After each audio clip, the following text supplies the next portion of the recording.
Dios los bendiga, hermanos que nos escuchan a través de este medio. Vamos a iniciar con un nuevo tema de Romanos, capítulo 6, versículos del 11 al 14, que se titula Vivos para Dios. Dice, así también vosotros considerados muertos al pecado, pero vivos para Dios en Cristo Jesús, Señor nuestro. No reine pues el pecado en vuestro cuerpo mortal, de modo que lo obedezcáis en vuestras concupiscencias, ni tampoco presentéis vuestros miembros al pecado como instrumentos de iniquidad, sino presentaos vosotros mismos a Dios como vivos entre los muertos, y a vuestros miembros a Dios como instrumentos de justicia, porque el pecado no se enseñoreará de vosotros, pues no estáis bajo la ley, sino bajo la gracia. Eh, Voy a iniciar con una analogía de Lázaro, porque después de que Lázaro había estado muerto por 4 días, Jesús le llamó para que saliera de la tumba, le hizo ese llamamiento, y cuando Lázaro salió todavía estaba envuelto de pies a cabeza en sus vendas, en el sudario que les ponían a los que morían, y Jesús les dio la instrucción a los que estaban ahí, y les dijo, desatadle y dejadle ir, en Juan 11:44, usted puede encontrarlo. Y esta historia es una analogía de la condición del creyente en el momento de la conversión. Eh, Quedamos vivos espiritualmente y a plenitud cuando confiamos en Cristo como nuestro Salvador y como nuestro Señor, pero todavía estamos atados de alguna manera eh, con las mortajas, con esas vendas, con ese sudario de nuestra vieja vida de pecado. La diferencia obviamente es que toda la vieja vestimenta pecaminosa que podemos tener como creyentes no es despojada de inmediato como sucedió con las vendas de Lázaro.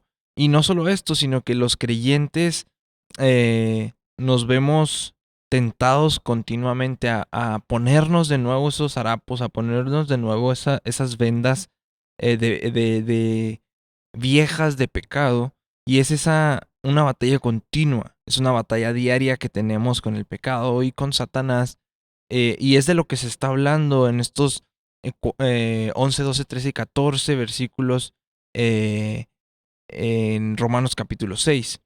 Y Pablo les recuerda, en los versículos anteriores lo vimos, nos recordaba y les recordaba a los romanos que hemos muerto al pecado y que hemos sido resucitados a una nueva vida con Cristo. Y entonces ahora se dirige su atención a esa necesidad de quitarse esas ropas viejas, a esa necesidad de quitarse esas vendas sepulcrales, apestosas, hediondas, y vivir la vida nueva, la plenitud de la justicia de Cristo, vivir la nueva vida revestidos, dice en otra parte, del nuevo hombre creado según Cristo Jesús. En el capítulo 7, en Romanos capítulo 7, Pablo se toma a sí mismo como ejemplo para testificar acerca de esa batalla que el creyente tiene con esos viejos hábitos pecaminosos, con esas viejas inclinaciones de pecado, y confiesa que aún él, siendo apóstol de Jesucristo, siendo Pablo como tal, él mismo no entendía completamente por qué razón, si él ya había muerto al pecado, por qué continuaba esa batalla contra el pecado dentro de él. Mire, vamos a Romanos capítulo 7, vamos a leer algunos pasajes. El versículo 15, Romanos capítulo 7, versículo 15, dice, porque lo que hago no lo entiendo, pues no hago lo que quiero, sino lo que aborrezco, eso hago. Sin embargo, a pesar de este conflicto, esta batalla interna que se libraba dentro del apóstol Pablo, él supo identificar dónde es que radicaba el problema, y lo declara en los dos versículos más adelante. En el versículo 18 dice, yo sé que en mí, esto es en mi carne, no mora el bien, porque el querer el bien está en mí, pero no el hacer. En este pasaje de Romanos capítulo 6, versículos del 11 al 14, Pablo responde otra vez a algunas inquietudes que se pudieran levantar dentro de la iglesia en Roma, que él ya sabía que se iban a levantar porque ya tenía experiencia, y algunas de ellas iba a ser, si yo he sido realmente libertado del pecado por Cristo, ¿por qué el pecado me sigue dando tantos problemas? Si ahora soy santo ante Dios, ¿por qué mi vida se aleja tanto de la santidad en muchas ocasiones? Si yo soy justo, ¿cómo puede mi vida manifestar mejor esa justicia? Y entonces 3 palabras clave da el apóstol Pablo y que resumen estos 4 versículos y contestan a estas interrogantes. La palabra saber, la palabra considerar y la palabra presentar. La primera de ellas es la palabra saber y está en el capítulo 6, versículo 11, en la primera parte. En las primeras 2 palabras dice así también. Esta palabra es clave porque tiene que ver con la mente. ¿Sí? Tiene que ver con la mente. Y se encuentra implícita en esta frase transicional. Es una frase transicional, así también, y empieza a hablar de esto el apóstol Pablo. Estas 2 palabras son cruciales, son importantes para la explicación que va a dar el apóstol Pablo, porque se refieren a las verdades que él acaba de mencionar en los primeros 10 versículos del capítulo número 6. La idea aquí de Pablo es, si ustedes lo que deben saber, les está diciendo Pablo, y no nada más saberlo, sino creerlo de manera plena, es lo que acabo de decir. O de otro modo, lo que estoy a punto de decir no tendrá sentido. Es decir, si ustedes no creen lo primero, no van a poder entender lo segundo. Entonces, él les dice, la verdad de que ustedes están espiritualmente vivos para Cristo no son conceptos abstractos. No es algo que su mente finita deba tratar de verificar, de pasar por la logística. Son axiomas fundamentales, son verdades fundamentales reveladas por Dios sobre las que se debe basar la vida cristiana. Y lejos de estos axiomas fundamentales, de estas verdades eternas, nunca vamos a poder tener la esperanza de vivir la vida santa que el nuevo Señor de nosotros, es decir, Jesucristo, quiere que vivamos, demanda que vivamos. Entonces, Pablo se da cuenta de la importancia de las verdades que presenta en los versículos del 1 al 10. Y Pablo utiliza otras formas para mencionar saber y creer en el versículo 3, en el versículo 6, en el versículo 8, en el versículo 9 en este capítulo. Y en otros lugares implica que son verdades que se conocen, que son ciertas. Por ejemplo, en el versículo 2, en el versículo 5, en el versículo 7. Entonces, la exhortación con las escrituras, amados, siempre se cimienta en el conocimiento espiritual. Siempre. Cuando somos exhortados con la palabra de Dios, siempre se va a cimentar en nuestro conocimiento espiritual. Y hay que entender aquí que Dios simplemente en su cualidad y calidad de Dios, Él pudo haberse limitado a entregarnos una lista de órdenes y una lista de prohibiciones no explicadas, pero Él en su gracia y en su compasión, Él no Él no optó por ser autócrata. La razón básica por la que Él nos revela en cuanto a por qué debemos vivir de acuerdo a los estándares que Él demanda, la podemos encontrar en Levítico capítulo 11, versículo 44. Y es una razón muy hermosa porque Él quiere que nos identifiquemos con Él. Levítico capítulo 11, versículo 44 dice, seréis santos porque yo soy santo. Pedro, incluso en primera de Pedro, amonesta a las iglesias a las que les está escribiendo y les dice, como aquel que os llamó es santo, sed también vosotros santos en toda vuestra manera de vivir, porque escrito está, sed santos, porque yo soy santo. Amados, la Biblia está llena de mandamientos y parámetros de conducta específicos que debemos de llevar como creyentes. Pero lo asombroso es que detrás de todos estos mandamientos y parámetros hay verdades divinas, tanto explícitas como implícitas, pero hay verdades divinas sobre las cuales se fundamentan esos mandatos, se fundamentan esos parámetros. Es decir, Dios en su misericordia no nomás nos dijo, haz esto, esto y esto, que bien lo pudo hacer porque es Dios, sino que nos da explicación, como si la mereciéramos, nos da explicación de por qué debemos de vivir de esa manera. Pablo nos acaba de decir que nosotros como creyentes estamos unidos a Jesucristo en su muerte y gracias a Él ha quedado pagada la deuda y el castigo que merecía nuestro pecado. También nos dijo que hemos sido levantados con Jesucristo nuestro Señor en su resurrección y por lo tanto ya tenemos la capacidad de andar en una vida nueva. Y como Cristo nunca va a morir al pecado, es la tercera cosa que se nos ha dicho a lo largo del capítulo 6. Como Cristo ya no va a volver a morir al pecado, nosotros tampoco moriremos otra vez al pecado. Amados, para que podamos vivir en la práctica, no nada más en el concepto, no nada más en la teoría, no nada más en el conocimiento, sino en la práctica. Esta vida nueva y la vivamos a plenitud en Cristo, para que vivamos como la nueva criatura que realmente ya somos, necesitamos saber y creer que ya no somos lo mismo que éramos antes. Debemos entender que, que, que no somos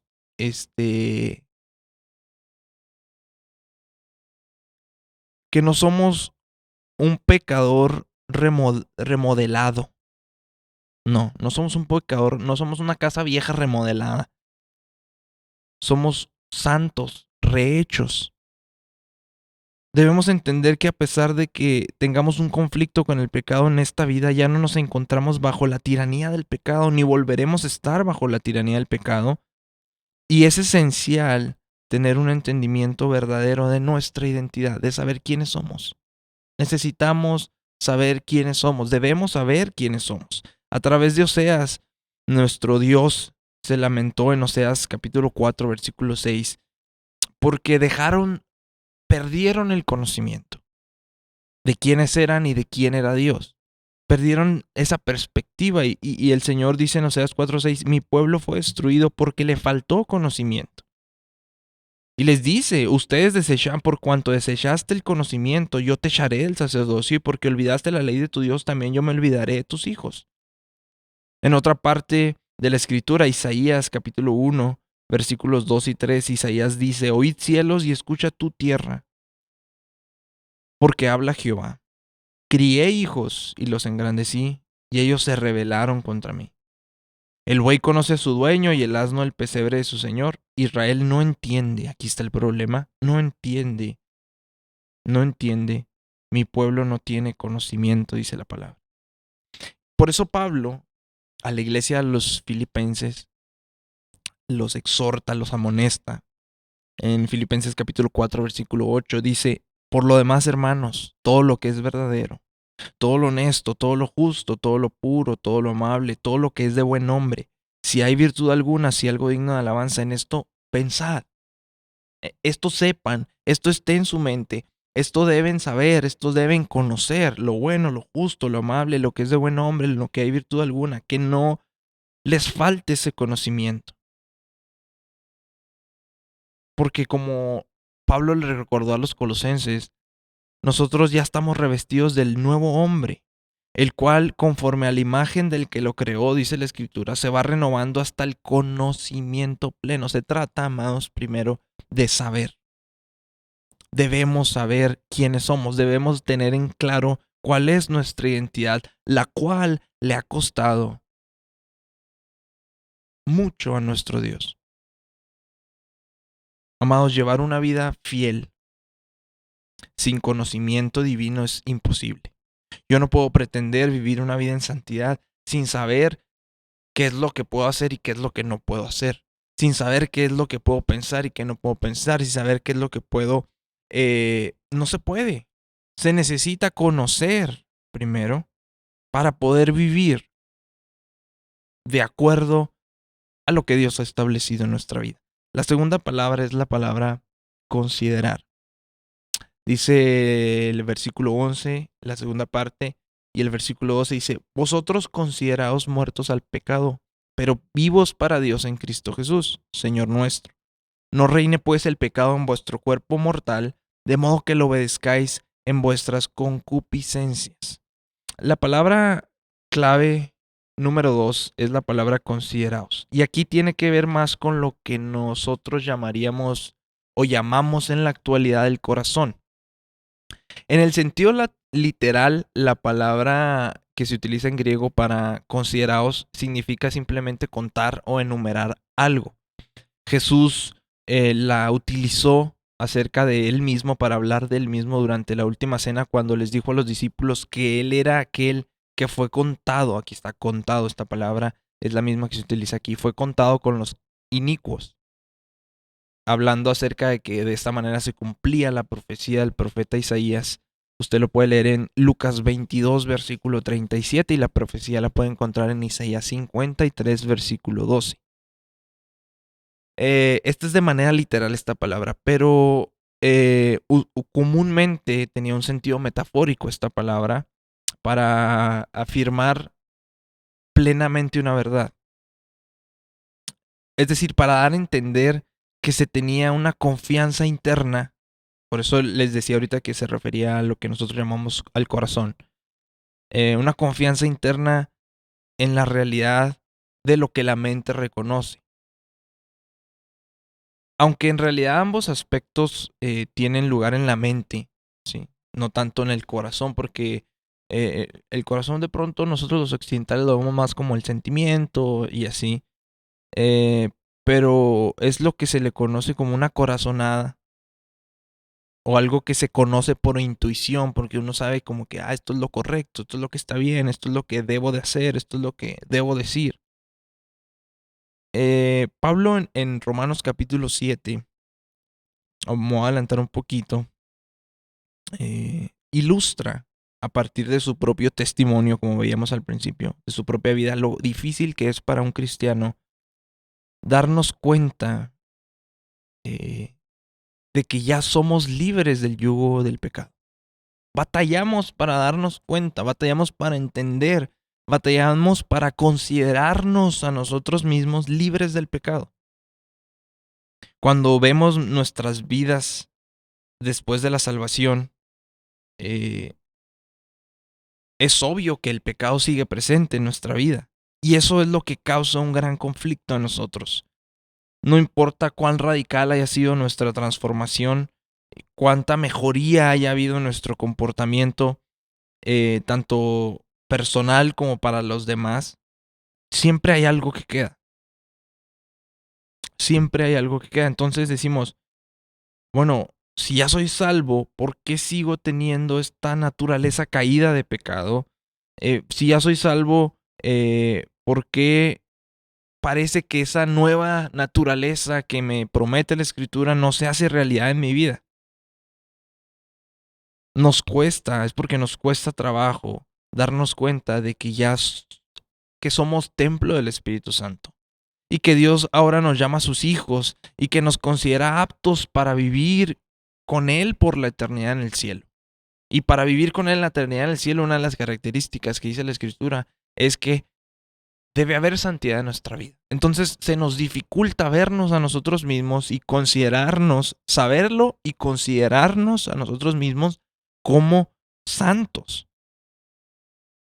Para ayudarnos a entender un poco más este paso de considerarnos, necesitamos tener en cuenta que existe algunas razones por las que muchas veces nos resulta difícil para nosotros como creyentes comprender que somos libres de la esclavitud del pecado. La primera de ellas es porque creemos que la salvación trae simplemente una santidad jurídica. Muchos hemos sido enseñados así, de manera, creo yo, errónea. Y nos han dicho, y nos han enseñado, a lo mejor no explícitamente, pero así de manera implícita, que la salvación trae una santidad transaccional. ¿Qué quiere decir esto? Que como confiamos en Cristo, ahora Dios nos aprecia como santos, pero que nuestra relación básica con el pecado sigue siendo la misma que siempre hemos tenido. Y que esto nos dicen o nos han enseñado va a cambiar hasta que Cristo venga o hasta que nos llame a su presencia y entonces el cuerpo este cuerpo de pecado sea destruido y entonces podamos estar con nuestro nuevo cuerpo y estar con Cristo en la gloria. Hasta ahí, hasta ese momento va a ser destruido. Y entonces esta visión que tenemos de la salvación incluye una idea que impera en nuestra mente y nos dice que a pesar de que nuestra confianza en Cristo trae una nueva naturaleza, no, por esta relación que tenemos con el pecado, nos dice también que la vieja naturaleza sigue operando plenamente en nuestro interior. Y entonces la vida del cristiano se nos vuelve una batalla entre estas dos naturalezas que residen dentro de nosotros. Y entonces la salvación pasa a ser una adición, no una transformación. Y eso es peligroso. Y esa yo creo que es la razón más importante por la que nos cuesta comprender que ya somos libres de la esclavitud del pecado. Por esta enseñanza, que si bien no está mal del todo, nos hemos enfocado más en que, o nos hemos, creo yo, acomodado, porque a lo mejor es la más fácil para nosotros, y en decir, no, pues es que yo hasta que sea libre de este cuerpo voy a dejar de pecar. Pero la salvación, amados, no es una suma a lo que ya tenemos, sino es una transformación de lo que somos. Es una transformación de lo que somos. Una segunda razón por la que nos cuesta comprender es por la posición obvia que va a tener Satanás. Satanás, cuando venimos a Cristo, no se queda y no se va a quedar con los brazos cruzados. Entonces, el enemigo de nuestras almas es el acusador. Debemos de entender eso. Dice, así lo califica Juan, que es el acusador de los hermanos. Y él se encarga muchas veces de hacernos creer que en nuestras vidas terrenales las sigue dominando el pecado. Entonces, esto hace que nuestra determinación para vivir en santidad, en justicia, se debilite y que parezca una decisión sin esperanza, una decisión sin realismo como tal. ¿Sí? Entonces, esta es una segunda de las razones que yo he encontrado, al menos en la experiencia cristiana, por la cual nos cuesta creer y nos cuesta considerarnos a nosotros mismos como libres ya de la esclavitud del pecado. Número 3.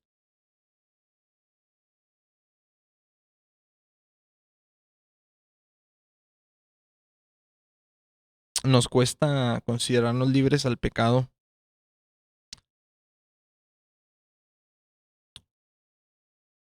porque hemos visto o hemos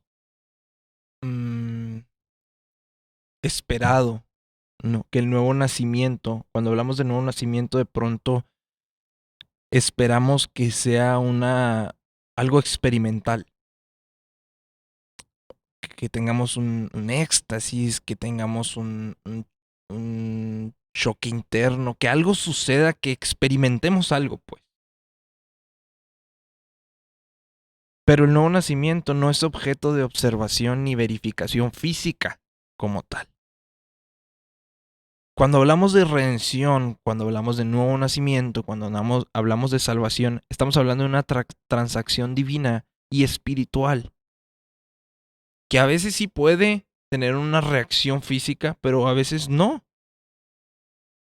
A veces puede tener una reacción emocional, pero a veces no. Entonces, no podemos delimitar la salvación a algo experimental. No es que si no lo sentí, no es que no pasó nada, no es que no sentí que hubiese un... No.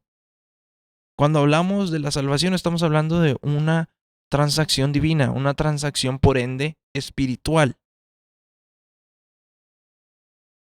No esperemos a sentir algo, no esperemos a vivir algo físicamente para considerarnos a nosotros mismos libres de la autoridad y la tiranía de la compulsión del pecado.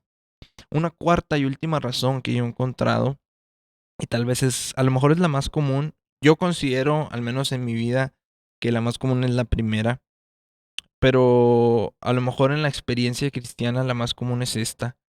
Es simplemente que se nos hace difícil creer que hemos sido libertados de la tiranía del pecado, porque nuestra batalla con el pecado continúa. Y entonces, ¿cómo yo puedo decir que soy libre del pecado si batallo con el pecado? ¿Cómo yo puedo decir que soy libre de la esclavitud del pecado si tengo problemas en esta y en esta y en esta otra área en mi vida?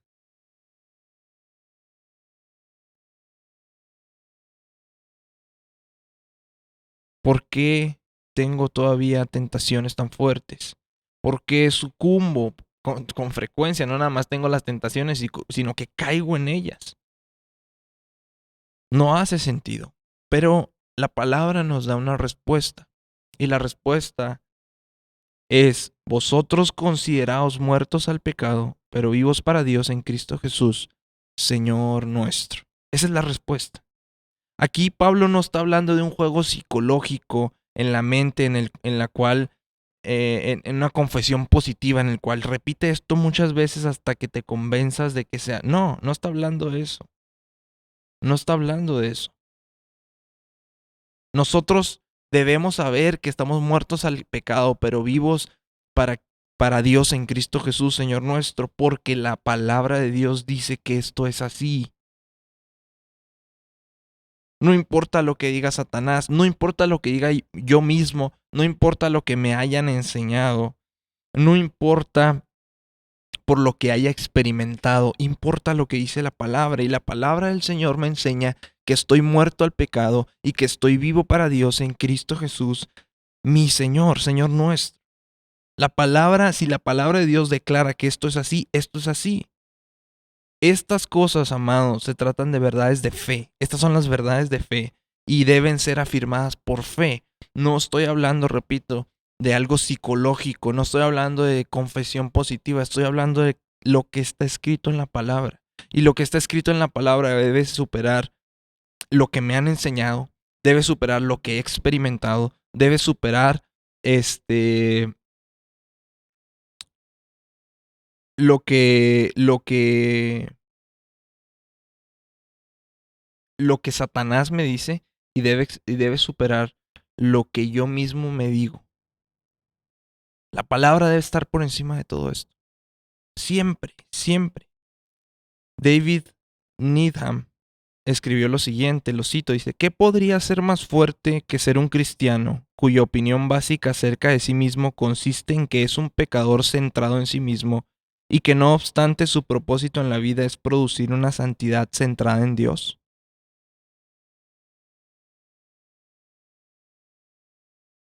Amados, hasta que aceptemos la verdad de que Cristo en la cruz, y cuando nosotros creímos, quebrantó el poder del pecado sobre nuestra vida, no vamos a poder vivir en victoria, porque en lo más profundo de nuestro ser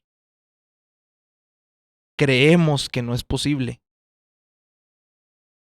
Porque Satanás me dice, porque no he experimentado, porque yo lo veo y razono, porque me han enseñado. No, lo que la Biblia dice es que Cristo quebrantó el poder del pecado en la cruz y que cuando una persona pone su confianza plena en la obra que Él hizo en la cruz del Calvario, ese poder de pecado se rompe en esa vida. El comentarista Gray Barnhouse dice lo siguiente, lo cito: años atrás, en medio de una revolución en Latinoamérica, un ciudadano estadounidense fue capturado y sentenciado a muerte. Pero un oficial de los Estados Unidos corrió deprisa frente al escuadrón de fusilamiento y envolvió por completo a la víctima con una bandera de los Estados Unidos. Si ustedes fusilan a este hombre, gritó, van a hacer fuego contra la bandera de los Estados Unidos y van a traer sobre sus cabezas la ira de una nación entera. El revolucionario encargado soltó de inmediato al prisionero. Esta historia nos enseña que de una manera similar, amados, la justicia de Cristo nos envuelve cuando nosotros creemos en Él. y nos protege de esos ataques mortíferos del pecado, nos protege de manera completa. Nosotros creemos que estamos en el propósito, en el plan, en la presencia y en el poder eterno de Dios, porque su palabra lo enseña de esa manera. Su palabra me asegura que estoy dentro del propósito del plan de la presencia y el poder eterno de Dios. Por eso lo debo creer. A los creyentes de Efesios, Pablo les dijo en Efesios 1:4 que Dios los escogió en Cristo antes de la fundación del mundo para que fuésemos santos y sin mancha delante de Él.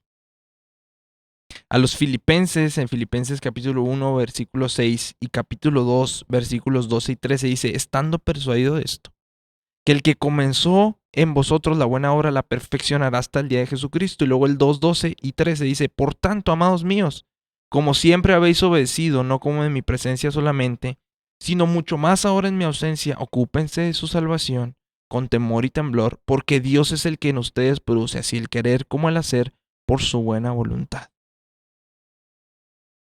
Y hay muchos resultados prácticos. Esta es la seguridad que nos da su palabra. Y hay resultados prácticos importantes cuando nosotros logramos considerarnos estar muertos al pecado, pero vivos para Dios en Cristo Jesús. Y el primero de ellos es que podemos tener confianza y seguridad en medio de la tentación. ¿Por qué? Porque cuando viene la tentación a nuestra vida, nosotros debemos, si nosotros ya nos consideramos muertos al pecado, pero vivos para Dios en Cristo Jesús, entonces ya vamos a saber que esa tiranía ya fue quebrantada.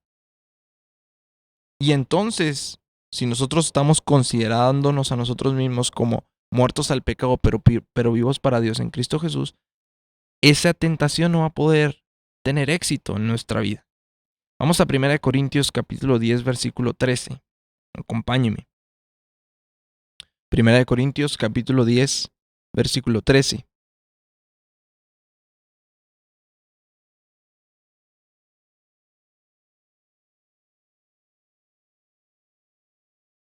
Primera de Corintios capítulo 10, versículo 13 dice, no os ha sobrevenido ninguna tentación que no sea humana, pero fiel es Dios que no los dejará ser tentados más de lo que podéis resistir, sino que dará también juntamente con la tentación la salida para que podáis soportar. No hay tentación que no pueda ser frenada, no hay tentación que no pueda ser resistida, pero amados, necesitamos primero saber nuestra identidad en Cristo, en Dios, y considerarnos a nosotros mismos, no nada más saberlo, sino considerarme, creérmela, como le decimos luego, que estoy muerto al pecado, pero vivo para Dios en Cristo Jesús. Número 2, podemos tener seguridad y confianza a enfrentar la muerte.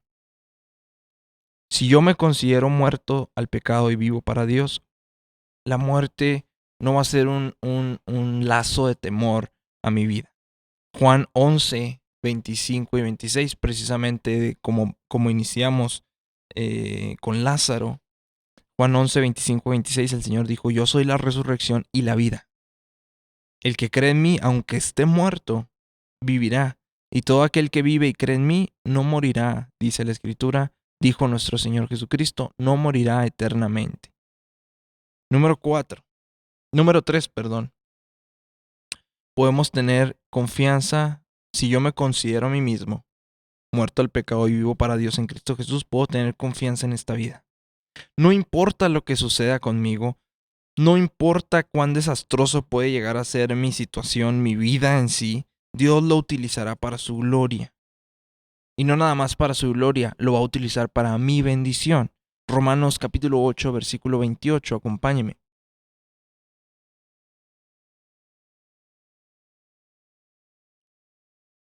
Romanos 8, 28 dice, sabemos que a los que aman a Dios, todas las cosas les ayudan a bien, esto es, a los que conforme a su propósito son llamados. Amados, todas estas cosas y muchas otras cosas más son ciertas porque nosotros estamos, ya lo voy a decir como algo ya real, como algo ya que ya estamos muertos al pecado, pero vivos para Dios en Cristo Jesús, Señor nuestro. No hay ninguna religión, amados, en el mundo que haga o pueda hacer esa afirmación. El más apasionado musulmán nunca va a afirmar estar en Mahoma o en Alá. Los budistas no afirman estar en Buda, los hindús o hindúes no afirman estar en alguno de sus innumerables, incontables dioses.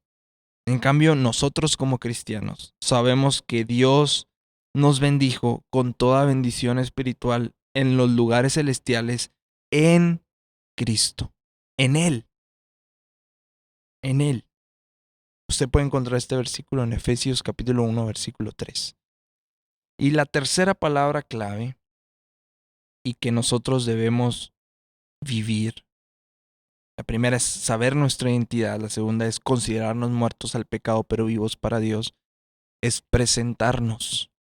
Debemos presentarnos. Dice, no reine el pecado, pues, en vuestro cuerpo mortal, de modo que lo obedezcáis en vuestras concupiscencias, ni tampoco presentéis vuestros miembros al pecado como instrumentos de iniquidad, sino presentaos vosotros mismos a Dios como vivos de entre los muertos, y vuestros miembros a Dios como instrumentos de justicia, porque el pecado no se enseñoreará de vosotros, pues no estáis bajo la ley, sino bajo la gracia.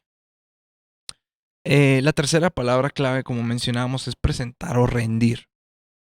Obviamente tiene que ver con la voluntad de esto ya. Y como las verdades inaccesibles a nuestra comprensión humana acerca de nuestra relación con Dios, las cuales nosotros como creyentes conocemos con nuestra mente, las sabemos, como veíamos ahorita, y con las cuales nos sentimos profundamente comprometidas, nos consideramos en nuestro corazón. Después de saberlo y de considerarlo, ya estamos en la capacidad de ejercer nuestra voluntad con éxito en contra del pecado. Obviamente, a través del poder de Dios, vamos a evitar que reine en nuestro cuerpo mortal el pecado.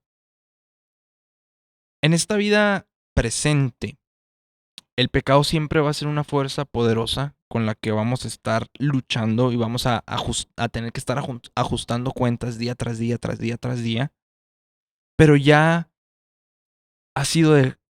ya ha dejado de ser nuestro amo, ya ha dejado de ser nuestro Señor. Por ende, ya puede, y no nada más puede, ya debe ser resistido el pecado.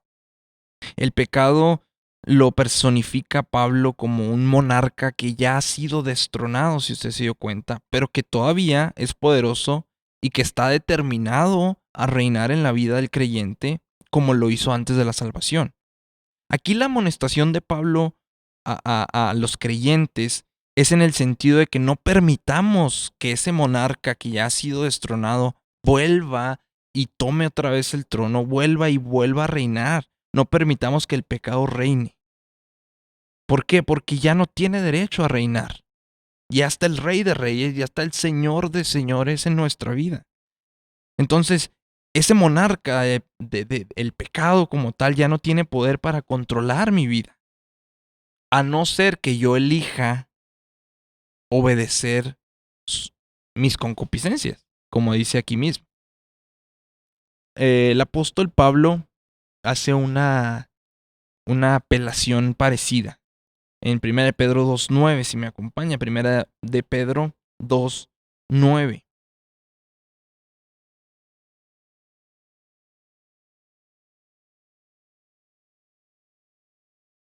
Primera de Pedro 2.9 dice, vosotros sois linaje escogido, real sacerdocio, nación santa, pueblo adquirido por Dios. Y luego el 11 dice, yo os ruego, como extranjeros y peregrinos, que se abstengan de los deseos carnales que batallan contra el alma.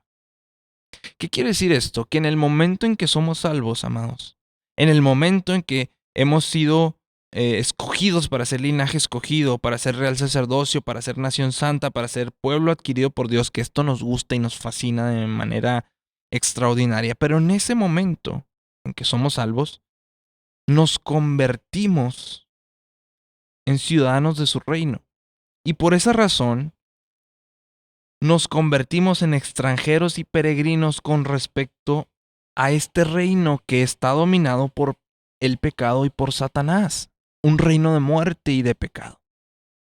Cuando yo vengo a la salvación, se hace esa transacción, se hace ese traslado y mi ciudadanía ya no es aquí, sino es en el reino glorioso de Dios. Entonces yo ya no puedo dividirme, yo ya no puedo estar en los dos reinos como tal. O estoy en uno o estoy en otro. Nosotros, amados, nos dice la Escritura que somos una nueva criatura en Cristo. Esto significa que nuestra alma está fuera del alcance del pecado. Y el reducto, el residuo que queda y donde el pecado se atrinchera y puede y no puede, y desde donde nos ataca es en nuestro cuerpo mortal. Un día ese cuerpo, sabemos, va a ser glorificado, y va a quedar siempre fuera del alcance del pecado. Pero mientras sucede esto, sigue siendo nuestro cuerpo mortal. Es decir, ¿qué se refiere con que es mortal? Se refiere a que está sujeto a corrupción, se refiere a que está sujeto, la misma palabra lo dice, está sujeto a muerte. Y todo lo que está sujeto a muerte, por ende, todavía tiene concupiscencias pecaminosas. Porque si nos vamos a lo biológico, nuestro cerebro y los procesos mentales que tenemos son parte de nuestro cuerpo mortal. Y entonces Satanás utiliza esas concupiscencias para seducirnos en todas las formas en que él pueda a los miembros del pueblo de Dios, a fin de hacerlos volver al pecado. Más adelante, en Romanos capítulo 8, 22, mire, acompáñame a Romanos capítulo 8, 22.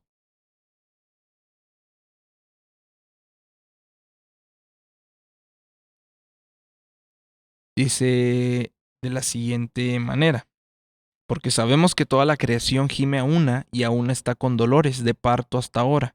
Y no solo ella, sino que también nosotros mismos que tenemos las primicias del Espíritu, nosotros también gemimos dentro de nosotros mismos, esperando la adopción, la redención de nuestro cuerpo. Esta misma verdad la enseñó Pablo a los filipenses, en Filipenses 3. A lo mejor de una manera más clara, a mí me gusta más y se me hace más clara, se me hace más comprensible. Filipenses capítulo 3, versículo 20 y 21. Acompáñeme.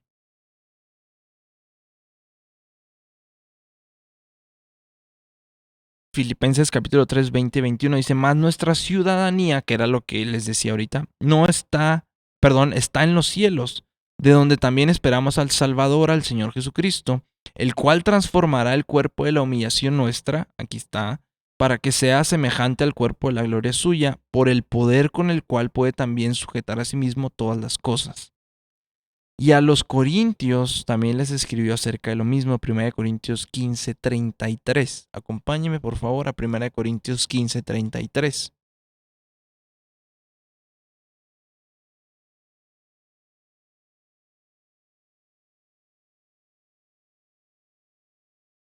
Primera Corintios 15, 33 dice: porque es necesario que esto corruptible se vista de incorrupción y esto mortal se vista de inmortalidad. Inmortalidad.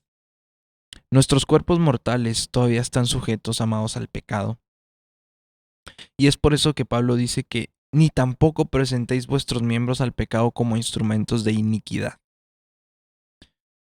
Si se da cuenta usted, Pablo no hace advertencias con respecto a que el pecado pueda volver a reinar en nuestras almas o en nuestros espíritus, sino se va únicamente sobre la posibilidad que reine en nuestros cuerpos. ¿Por qué? Porque ese es el único lugar donde puede ya reinar en un cristiano, donde puede operar desde donde opera. Por esto es que más adelante en esta carta se lamenta Mire, vamos ahí a Romanos 7:18, y que era la raíz que mencionamos al inicio, de que Pablo se dio cuenta de dónde estaba trincherado el pecado en su vida. Dice, y yo sé que en mí, esto es en mi carne, no mora el bien, en mi carne no mora el bien.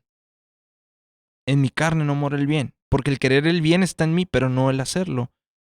Porque según el hombre interior, dice el 22 y el 23, me deleito en la ley de Dios, pero veo otra ley en mis miembros, que se revela contra la ley de mi mente y que me lleva cautivo a la ley del pecado que está, ¿dónde? En mis miembros.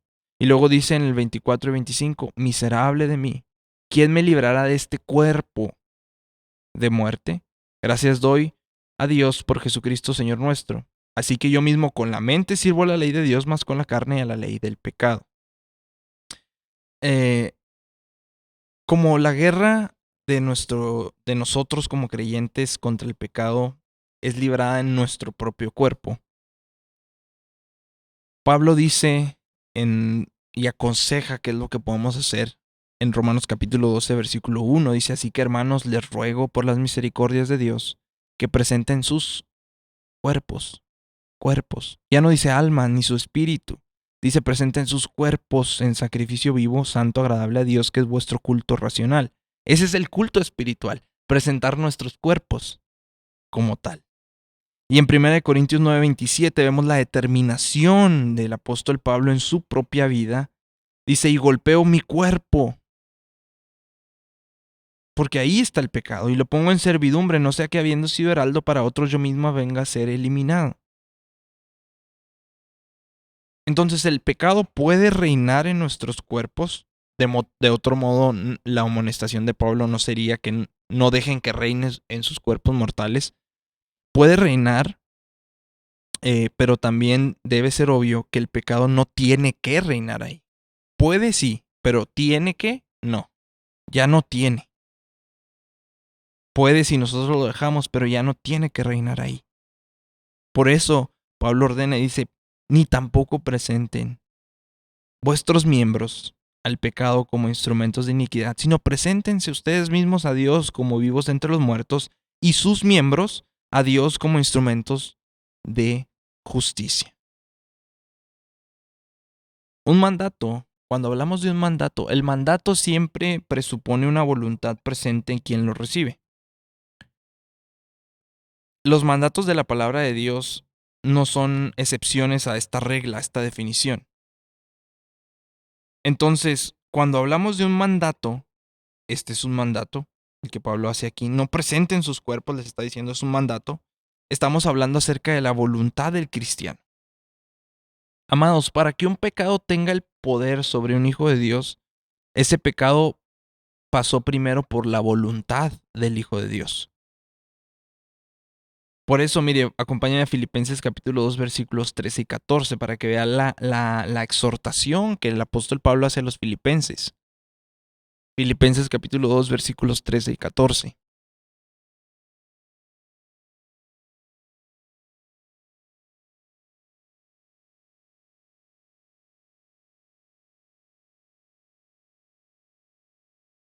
Dice de la siguiente manera, por tanto, amados míos, como siempre habéis obedecido. Obedecer es la voluntad. No como en mi presencia solamente, sino mucho más ahora en mi ausencia. Dice, ocúpense de su salvación con temor y temblor, porque Dios es el que en ustedes produce así el querer como el hacer por buena voluntad. Amados, la voluntad de Dios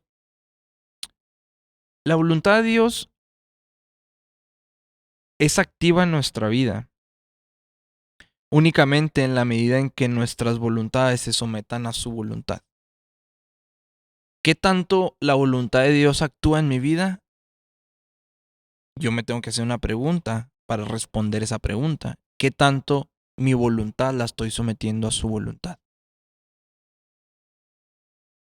Cuando un creyente presenta a los miembros de su cuerpo al pecado, esos miembros se convierten en instrumentos de iniquidad.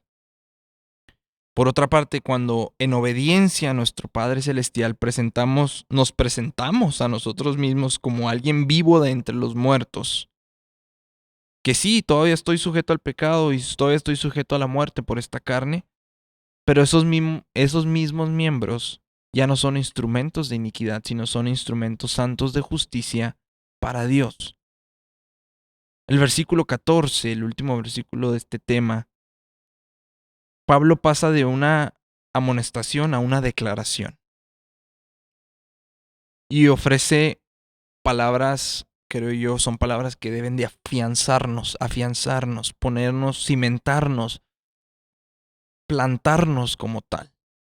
Porque el pecado no se enseñoreará de vosotros. No es una posibilidad. Aquí ya está diciendo, el pecado no se enseñoreará de ustedes, porque no están bajo la ley, sino bajo la gracia. Porque el pecado no se enseñoreará de mí, dígale usted, pues no estoy bajo la ley, sino bajo la gracia. Sabemos que la ley de Dios es santa y el mandamiento santo, justo y bueno, pero la ley no puede quebrantar el pecado, no puede quebrantar ni anular el castigo por el pecado. Lo único que hace la ley es reprender, es acusar, es condenar al ser humano. Esa es la función de la ley. Pero nosotros ya no estamos bajo la condenación de la ley, sino que estamos bajo el poder redentor de su gracia. En ese poder redentor de su gracia es que el Señor nos llama a vivir. Y nos dice, porque el pecado no se enseñoreará más de ustedes, pues no están bajo la ley, sino bajo la gracia.